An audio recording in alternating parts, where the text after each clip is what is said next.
Yo l'ami, c'est Flammy et aujourd'hui on se retrouve pour une nouvelle vidéo setup comme je vous l'avais promis la semaine dernière. Et ouais, faut aller voir maintenant. Ah, pas le choix, maintenant tu t'abonnes, tu likes, tu commentes, tu partages. Ah, pas le choix. Aujourd'hui, vidéo setup, on va parler de 4 choses. On va parler du PC et de ses composants. On va parler des outils que j'ai, donc le micro, la caméra, tout ça. On va parler du décor, donc ce truc-là. Et on va parler des applications des sites que j'utilise. Let's go!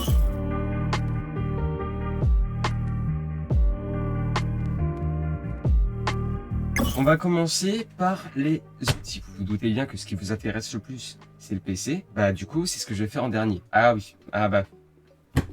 Donc, le micro, le truc le plus important, je pense, dans la plupart des compositions. J'ai pas plus d'infos que ça.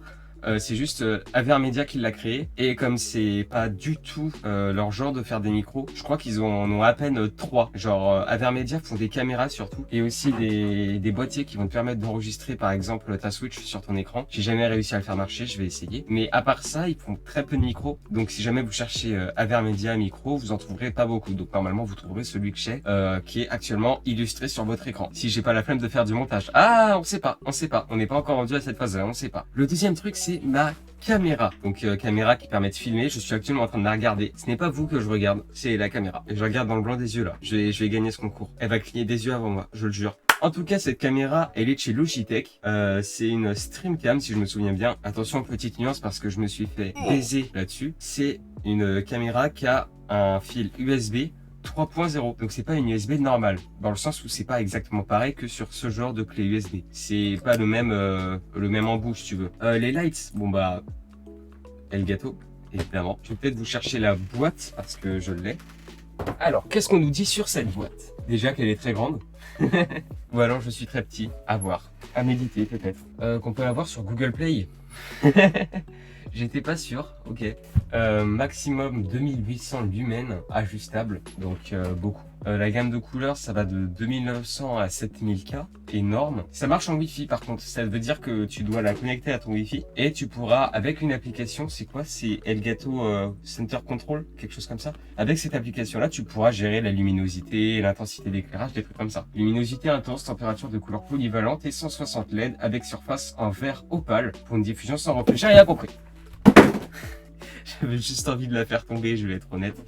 Ensuite, la souris. La souris Pulsefire Core, HyperX, efficace. Je ne demande pas plus. Je sais pas quoi dire d'autre sur la souris. Pareil, le clavier. Il y a 1, 2, 3, 4, 5, 6, 7. C'est une blague, je vais pas compter toutes les touches. Il y a beaucoup de touches. Tant mieux. Il y a un clavier numérique. J'aime beaucoup ce clavier numérique. Ça permet d'écrire les chiffres mieux, en fait, je trouve. Du coup, je fais des caprices, voilà. Mais j'ai un clavier numérique et je suis content. Qu'est-ce que je peux dire dessus? Bah, c'est plutôt centré bureautique, ça. Mais ça fait l'affaire. Donc, je m'en contente, je suis content. Le casque. Oh, le casque, c'est un des meilleurs casques sur le marché. C'est-à-dire que parmi les plus gros youtubeurs, il y en a qui ont ce casque. Notamment, je pense à Mastu, si je me trompe pas. Mastu a ce casque, je crois, ou l'avait. À un moment, il l'a eu. Dejna aussi, peut-être bien. En tout cas, pas mal de gros youtubeurs l'ont. Et je suis un gros youtubeur. Le nom du casque, c'est HyperX Cloud Alpha 2. Il y a aussi une version sans fil, mais j'ai jamais été trop serein avec les versions faciles. C'est les versions sans fil, mais à l'envers. J'ai jamais été trop serein avec les versions sans fil. Pour moi, connexion Bluetooth, ça a toujours été plus long qu'avec des fils. Mais apparemment, c'est pas totalement vrai. Faudra que je vérifie mes sources. De quoi je peux vous parler d'autre? La chaise? Ah, la chaise. Castorama. Enfin, les écrans, évidemment, un des trucs les plus importants. Asus VG24 VQR, donc ça fait du 1920 x 1080 au niveau des pixels. On a une fréquence de rafraîchissement en Hertz qui peut monter jusqu'à 165, donc c'est très très bien. On passe à la partie suivante, le décor. Le décor, vous vous rendez pas compte, mais il y a plein de choses à dire. Par exemple, ça, le dictionnaire caché, c'est des détails. Ça, c'est une guitare, si vous vous demandez. Voilà, comme ça, on va s'arrêter dessus. Elle n'est pas à moi. Je ne joue pas de guitare. Je joue du piano. Laissez-moi faire mon piano. Ping, poum, ping, poum. Voilà. Oh, un câble HDMI. Même moi, je l'avais pas vu. Le décor. Bon, qu'est-ce qu'on a? Les tomes de My Hero Academia. Bête de manga. Je vous conseille de le lire si vous l'avez pas lu, si vous voulez vous lancer dans le manga. Et dans les animés, c'est ce que j'ai fait. C'est le premier truc que j'ai regardé. J'ai commencé il y a très peu de temps. Et j'aime énormément. L'histoire se développe au fur et à mesure. Je trouve ça super intéressant. Je vous jure que je ne fais pas partie de la communauté toxique de My Hero Academia. Vous avez celle qui dit je vais pas faire de vanne là-dessus. J'ai vraiment pas envie d'être cancel. Qu'est-ce qu'on a? Bah, on a des peluches. On a, si je fais ça, je vais faire tomber tous les tomes, vous allez voir. Mais on a un loup arctique, je crois, qui est mignon, ma parole, mais qui, le pelage a bleuté, ou a blanchi. Non, le pelage a le pelage a bleuté au premier lavage. Genre au départ c'était tout blanc et puis tout gris ici. Et bah là c'est devenu bleu après. Mais là c'est redevenu blanc. J'ai pas d'explication rationnelle. C'est un fantôme, il a fait, eh viens on inverse les couleurs. Oh la bonne blague.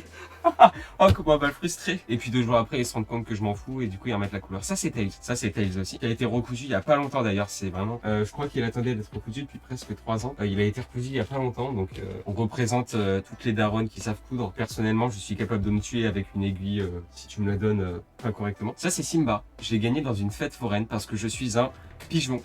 Une autre peluche, Miaou évidemment. Comment ne pas le mettre dans mon décor en fait. Je me rends compte qu'il y a un truc que vous ne voyez pas dans mon décor mais qui est important et qui tombe. Relève-toi, tu vas t'en sortir. Regarde, s'il te plaît. La Funko Pop Pikachu, ça rajoute du jaune dans le décor. Il n'y en avait pas assez. Ah mais je me rends compte que vous voyez pas non plus les premières peluches que je vous ai montrées. Vous étiez en mode mais qu'est-ce qu'il nous montre? Mais il est con. Là, bon ça j'ai toujours besoin de le ramener. Pikachu. Waouh. C'est pas Pikachu, Miaou. Voilà, dans une Pokéball. Je sais plus si j'ai le nom des personnes qui l'ont designé, mais je crois que c'est les mêmes qu'on fait le tableau dont je vous parlerai en dernier parce qu'il est incroyablement stylé. On a évidemment un katana pour casser la gueule des rageux. Transition en sache. Et on n'a pas que ça. Vous l'avez vu, on a des posters. Alors ce poster-là, c'est My Hero Academia, mais j'en dirai pas plus au risque de vous spoiler. Et celui-là, c'est Pokémon. C'est le premier Pokédex. C'est le Pokédex de Kanto, la première région de Pokémon. On est bon. Du coup, le tableau. Ah, c'est une des pièces maîtresses. Ah oui. Ah, c'est la pièce maîtresse même. Avec les mangas, le katana et les 2 posters ici. C'est une pièce maîtresse. J'ai oublié le fond vert aussi qui est très important, mais comme il marchait pas, j'ai mis ici. Et maintenant, il n'y a plus de place pour le mettre devant et puis j'ai plus envie de le mettre devant. Ce tableau, il a été fait par Zaka. Je crois qu'ils ont un compte Facebook que je vous mettrai peut-être dans la description. Si j'y pense. Ah voilà, on a fait le tour du décor. De décor. Honnêtement, je pense que j'ai presque un des meilleurs décors de YouTube. Alors, je suis peut-être arrogant quand je dis ça, mais j'en suis extrêmement fier et je le vois pas beaucoup changer au fur et à mesure du temps. Genre, ça se trouve, ce sera peut-être toujours ces éléments-là que vous verrez si je continue sur YouTube en changeant de décor. On va mettre les LED, ça rajoute un truc. On va continuer avec les LED pour consommer le plus d'électricité possible. Partie 3, les applications que j'utilise. C'est parti. Alors, j'ai tout ici. On a OBS, évidemment, application principale. C'est celle qui est ouverte actuellement. C'est gratuit. Déjà, c'est cool. Ça permet d'enregistrer et de streamer. Moi, personnellement, j'ai des plugins de Replug pour le son, pour l'améliorer. Et je compterais l'utiliser avec Streamlabs OBS, qui est une autre version d'OBS, dont je vais vous parler juste maintenant. Putain, Camille, mais la transition de bâtard. Streamlabs OBS, c'est une autre version d'OBS, comme je viens de le dire. Elle aussi, elle est gratuite. On peut enregistrer et streamer avec, mais c'est surtout fait pour le streaming. Mon objectif, c'est de l'utiliser avec OBS classique. C'est-à-dire que ce que j'aimerais faire, c'est enregistrer mon écran sur l'un et ma caméra avec mon micro sur l'autre. Comme ça fera 2 pistes différentes. Et c'est-à-dire que je pourrais mettre la caméra où je veux au fur et à mesure. Et aussi, la caméra, du coup, sera moins pixelisée parce que elle sera pas réduite dans un coin. Là, quand elle est réduite comme ça, elle est pixelisée. Alors que là, bah, c'est en 1920 ou 1080. Bref, transition, parce que là, je vous ai spoilé. Je m'en suis rendu compte beaucoup trop tard. Pour le montage, moi je dis vidéo montage, mais tout le monde dit montage vidéo. Je sais pas, en fait, vu qu'on dit photo montage, pour moi c'est logique qu'on dise vidéo montage. Donc si je parle de vidéo montage, c'est le montage de la vidéo, c'est assez logique. Et Filmora 11, c'est mon logiciel de vidéo montage. C'est payant, mais par contre il y a plein d'effets, il y a plein de trucs pratiques. C'est ce que j'utilise personnellement. H24, ils ajoutent des trucs que je trouve utiles. Donc je reste chez Filmora. Actuellement, on est sous Filmora 11. Et pour le montage photo, un des trucs que j'aime le plus faire, j'utilise Pixlr. Alors Pixlr, qu'est-ce que c'est? C'est un site en ligne. Et du coup, il est gratuit. Il y a des pubs, malheureusement. Ça me permet moi de faire des miniatures et des illustrations pour mon vidéo montage. Mais ça permet plein de possibilités. Je trouve vraiment ce site super pratique. T'as plein de formats différents. Donc, c'est-à-dire que tu peux créer un format qui est personnalisé. Mais tu peux aussi mettre un format préenregistré, genre un format de story Instagram. C'est vraiment large et tout. Et j'adore ce site parce que Photoshop, c'est payant. Je crois que j'ai pas besoin d'argumenter plus que ça. On va passer à la partie qui vous intéresse. La partie PC. Mon PC, il ressemble à ça. Mais l'éclairage est multicolore. Donc mon PC ne ressemble pas à ça. On va avoir mon processeur. Processeur, qu'est-ce que c'est? C'est ce qui va te permettre de faire tourner tes applications et tout. OBS a besoin du processeur. Et c'est pour ça que ça buguait avant sur mon ancien PC. Le processeur n'était pas assez puissant. Là, c'est un AMD Ryzen 7. Donc extrêmement compétent. Avec, au niveau de la ventilation, un Thermalright, le grand macho RT. Car je suis un grand macho. C'est faux. On peut voir que les deux sont actuellement en stock. La carte mère qui est le cœur de ton PC, la partie la plus importante en fait, même si c'est pas celle qui est le plus utilisée, c'est la plus importante. C'est là que je connecte tous mes ports USB 3.0, 2.0, tout. C'est là que quasi tous les fils partent dans le PC. Moi j'ai Asus ROG Strix X570F Gaming. Je ne redirai pas une autre fois, même si j'ai mal articulé. Au niveau de la mémoire vive, la RAM RAM, comme on la connaît, c'est du Corsair Vengeance LPX Back DDR4. J'ai deux barrettes comme ça de 16 Go chacun. Donc j'ai une RAM totale de 32 Go. C'est gigantesque et c'est giga pratique. La carte graphique probablement un des trucs les plus appréciés des gamers et des mineurs de Bitcoin. C'est une Zotac, mais attention, c'est pas n'importe quelle Zotac, c'est une GeForce RTX 3060. Oui, monsieur a une RTX 3060. Oui, elle vaut moins cher qu'Asmic, je vous rassure. Mais elle vaut cher. Actuellement, si je regarde les prix à côté, c'est le truc le plus cher. Au niveau du SSD et du disque dur, bon, je vais rapidement vous briefer sur ce que c'est. Je vous briefe, mais putain, mais je suis anglophone. Or what the fuck. Donc le SSD c'est un système de stockage et le disque dur c'est aussi un système de stockage. Le disque dur par rapport au SSD il est plus lent à aller chercher les données, mais par contre il permet de stocker plus de choses et pour moins cher. Si jamais tu veux accéder à quelque chose très rapidement et que t'as pas besoin de beaucoup de stockage sur ton PC, tu vas privilégier un SSD. Mais si jamais tu as besoin d'énormément de stockage, tu vas peut-être essayer de mélanger. Tu vas essayer de mélanger SSD pour les trucs que tu utilises le plus, pour qu'ils se lancent plus vite, et disque dur pour stocker les trucs que tu utilises moins souvent, mais pour quand même avoir assez d'espace. Moi, on peut voir que j'ai 3 Teraoctets au total. C'est assez conséquent, donc je suis content. Le boîtier, c'est du Be Quiet, c'est de la qualité. Là, il est très joli. Voilà, j'aime bien ce boîtier.